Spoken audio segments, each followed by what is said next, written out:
Hello' বন্ধু-বান্ধৱীসকল, স্বাগতম জনাইছোঁ আপোনালোকক আমাৰ অন্য এটা ভিডিঅ'লৈ। আজিৰ ভিডিঅ'ত আমি ঈশান উদয় স্কলাৰশ্বিপৰ বিষয়ে সকলো কথা আলোচনা কৰিম। অৰ্থাৎ এই স্কলাৰশ্বিপৰ ইলিজিবিলিটি কিমান, অৰ্থাৎ এই স্কলাৰশ্বিপ কোনে কোনে এপ্লাই কৰিব পাৰিব, এই স্কলাৰশ্বিপ কেতিয়া আৰম্ভ হ'ব, এই স্কলাৰশ্বিপৰ লাষ্ট ডেট কেতিয়ালৈকে থাকিব, ডকুমেণ্টছ কি লাগিব, এপ্লিকেশ্যন প্ৰচেছটো কেনেকুৱা হ'ব, চিলেকশ্যন প্ৰচেছটো কেনেকুৱা হ'ব আদি সকলো বিষয়ে আজিৰ এই ভিডিঅ'ত আলোচনা কৰিম। গতিকে আজিৰ ভিডিঅ'টো ছাত্ৰ ছাত্ৰীসকলৰ বাবে যথেষ্ট হেল্পফুল হ'বলৈ গৈ আছে। সেই ভিডিঅ'টো স্কিপ নকৰাকৈ শেষলৈ চাই থাকিব। তো বলক দেৰি নকৰি আজিৰ এই ভিডিঅ' আৰম্ভ কৰোঁ। ভিডিঅ' আৰম্ভ কৰাৰ আগতে আপোনালোকে যদি আমাৰ চেনেলটো ছাবস্ক্ৰাইব কৰে তেনেহ'লে ছাবস্ক্ৰাইব কৰি দিব আৰু বেল আইকনটো বজাই দিব, যাতে আপোনালোকে আমাৰ আহিবলগীয়া ভিডিঅ'ৰ নটিফিকেশ্যন পাই থাকে। আৰু আপোনালোকক কিহৰ ওপৰত ইনফৰমেশ্যন ভিডিঅ' লাগে কমেণ্ট কৰি জনাবলৈ নাপাহৰিব। তো বন্ধু-বান্ধৱীসকল, প্ৰথমতে আমি আলোচনা কৰিম যে এই স্কলাৰশ্বিপৰ ইলিজিবিলিটি কেটেগৰী কি হয়, অৰ্থাৎ কোনে কোনে এই স্কলাৰশ্বিপ পাব বা কোনে কোনে এই স্কলাৰশ্বিপ এপ্লাই কৰিব পাৰিব। এতিয়া কথাটো হ'ল যে এই স্কলাৰশ্বিপ কেৱল গ্ৰেজুৱেশ্যন কৰি থকা ছাত্ৰ ছাত্ৰীসকলে, অৰ্থাৎ যিসকল ছাত্ৰ ছাত্ৰীয়ে HS পাছ কৰি BA ফাৰ্ষ্ট চেমত পঢ়ি আছে সেই ছাত্ৰ ছাত্ৰীসকলেহে এই স্কলাৰশ্বিপটো এপ্লাই কৰিব পাৰিব। বাকীকেইটা চেমত পঢ়ি থকা ছাত্ৰ ছাত্ৰী, অৰ্থাৎ থাৰ্ড চেম, ফ'ৰ্থ চেম, ফিফ্থ চেমত পঢ়ি থকা ছাত্ৰ ছাত্ৰীসকলে ৰিনুৱেল কৰিব লাগিব। ফাৰ্ষ্ট চেমত এপ্লাই কৰিলেহে পোৱাৰ চান্স প্ৰায় 90% থাকে, কিন্তু বাকীকেইটা চেমত এপ্লাই কৰিলে পোৱাৰ চান্স প্ৰায় কমে থাকে। এই স্কলাৰশ্বিপৰ দ্বিতীয় ইলিজিবিলিটি কেটেগৰীটো হ'ল যে এই স্কলাৰশ্বিপত এপ্লাই কৰিবলৈ হ'লে আপোনাৰ ফেমিলিৰ বাৰ্ষিক আয় 4.5 লাখতকৈ কম হ'ব লাগিব, অৰ্থাৎ 4.5 লাখতকৈ তলত হ'ব লাগিব। তো বন্ধু-বান্ধৱীসকল, এই দুটা আছিল এই স্কলাৰশ্বিপৰ ইলিজিবিলিটি। অৰ্থাৎ আপুনি যদি গ্ৰেজুৱেশ্যন কৰি আছে আৰু আপোনাৰ ফেমিলিৰ বছৰি ইনকাম যদি 4.5 লাখতকৈ তলত হয় তেনেহ'লেহে আপুনি এই স্কলাৰশ্বিপটো এপ্লাই কৰিব পাৰিব।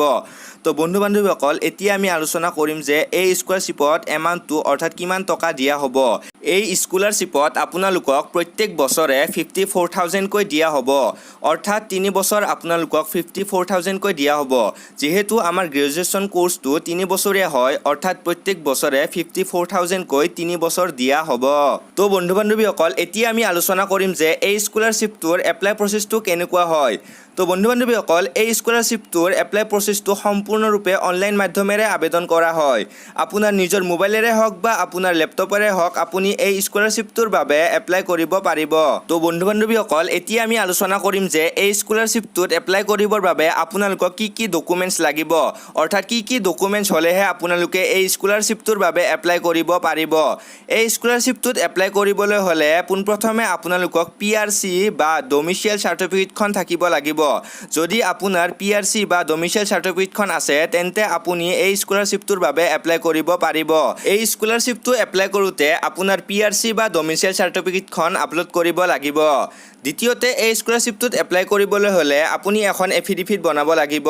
আপুনি যে বেলেগ স্কলাৰশ্বিপ এতিয়ালৈকে লাভ কৰা নাই সেইটো প্ৰমাণ কৰিবলৈ এখন এফিডেভিট বনাব লাগিব আৰু এফিডেভিটখন আপলোড কৰিব লাগিব। তৃতীয়তে, আপোনাৰ ফেমিলিৰ বছৰি ইনকাম যে 4.5 লাখতকৈ কম হয় তাক প্ৰমাণ কৰিবলৈ এখন ইনকাম চাৰ্টিফিকেট বনাব লাগিব আৰু সেই চাৰ্টিফিকেটখন এপ্লাই কৰোঁতে আপলোড কৰিব লাগিব। চতুৰ্থতে, আপোনাৰ নিজৰ বেংক একাউণ্ট থাকিব লাগিব আৰু সেই বেংক একাউণ্টখন এপ্লাই কৰোঁতে আপলোড কৰিব লাগিব। আৰু নেক্সট, আপুনি যিখন কলেজত পঢ়ি আছে সেই কলেজৰ ID প্ৰুফ বা এডমিশ্যন প্ৰুফখন এপ্লাই কৰোঁতে আপলোড বা ছাবমিট কৰিব লাগিব। তো বন্ধু-বান্ধৱীসকল, আপোনালোকৰ যদি এই ডকুমেণ্টছ কেইটা আছে তেনেহ'লে আপোনালোকে এই ডকুমেণ্টছ কেইটা দি এই স্কলাৰশ্বিপটোৰ বাবে এপ্লাই কৰিব পাৰিব। আৰু এই ঈশান উদয় স্কলাৰশ্বিপটো প্ৰত্যেক বছৰে ছেপ্টেম্বৰৰ ফাৰ্ষ্ট উইকৰ পৰা আৰম্ভ হয় আৰু ডিচেম্বৰৰ লাষ্ট উইকলৈ এই স্কলাৰশ্বিপৰ এপ্লাই প্ৰচেছটো চলি থাকে। অৰ্থাৎ ছেপ্টেম্বৰৰ পৰা ডিচেম্বৰলৈ এই স্কলাৰশ্বিপটো এপ্লাই কৰাৰ সময় থাকে। তো বন্ধু-বান্ধৱীসকল, আজিৰ ভিডিঅ'ত আমি ঈশান উদয় স্কলাৰশ্বিপৰ বিষয়ে সকলো কথা আলোচনা কৰিলোঁ। আশা কৰোঁ আজিৰ ভিডিঅ'টো নিশ্চয় আপোনালোকৰ কামত আহিছে আৰু আপোনাৰ বন্ধু-বান্ধৱীৰ সৈতে ভিডিঅ'টো শ্বেয়াৰ কৰিব আৰু মোৰ চেনেলটো ছাবস্ক্ৰাইব কৰিব আৰু বেল আইকনটো বজাই দিব, যাতে আপোনালোকে আমাৰ আহিবলগীয়া ভিডিঅ'ৰ নটিফিকেশ্যন পাই থাকে। শেষলৈ ভিডিঅ'টো চোৱাৰ বাবে আৰু মোক মৰম ভাল পোৱা দিয়াৰ বাবে ধন্যবাদ।